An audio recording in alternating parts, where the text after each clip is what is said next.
Welcome back to Third Eye Weekly on BTRtoday.com, brought to you by AT&T. I'm your host, Zach. I'm your host, Lisa.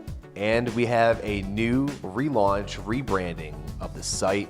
You guys can go online and check it out, BTRtoday.com. It looks really great. Yeah. Read, watch, and listen all at the same time. Be careful about that.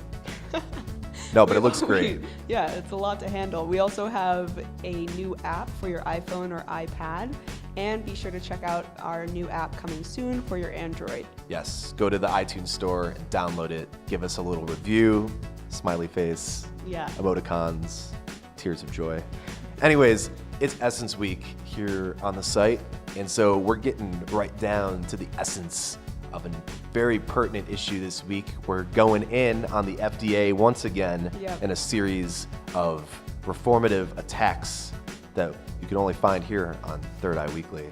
So today we're talking to Charles Mueller, who is the professor of clinical nutrition at Steinhardt, New York University, and he's done a lot of work researching and investigating food additives, which is something that's been on the mind of the public. I think we have an increased awareness about what is quote-unquote natural and holistic and organic, and there's been more light shined upon some of these not so holistic and good for you additives that are latent in many of the things that we enjoy most.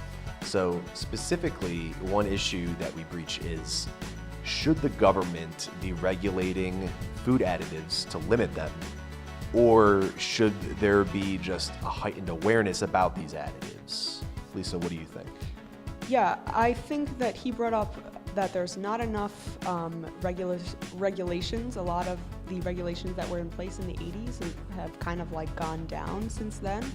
But I don't think more and more government regulation really does anything. I think what does bring health to the public is realizing what these additives are, having people just be more aware of what they're putting in their body. Not all additives are inherently terrible and toxic for your body.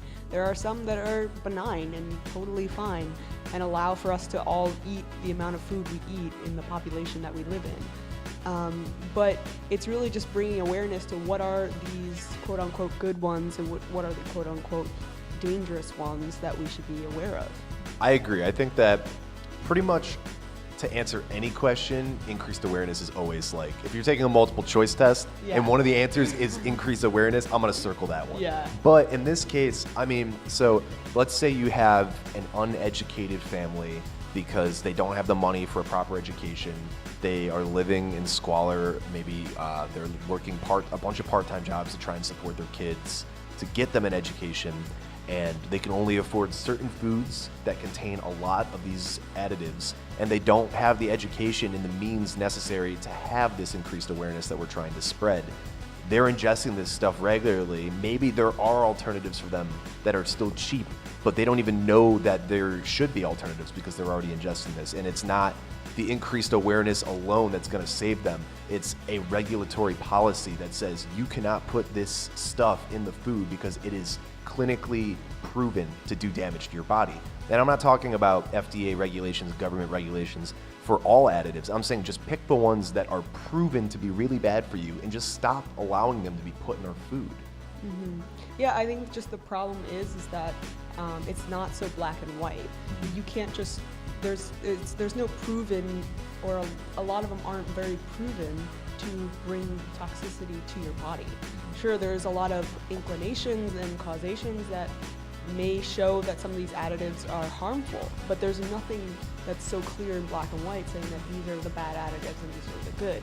So sure, I very much agree with your sentiment on how you need that regulation in order to help provide some safety for people who may not have the means to be as aware as they could. But at the same time, there needs to be a real reality to what these additives are. Right. That they start at the source, and like these additives may not be as clear, black and white for these regulatory processes.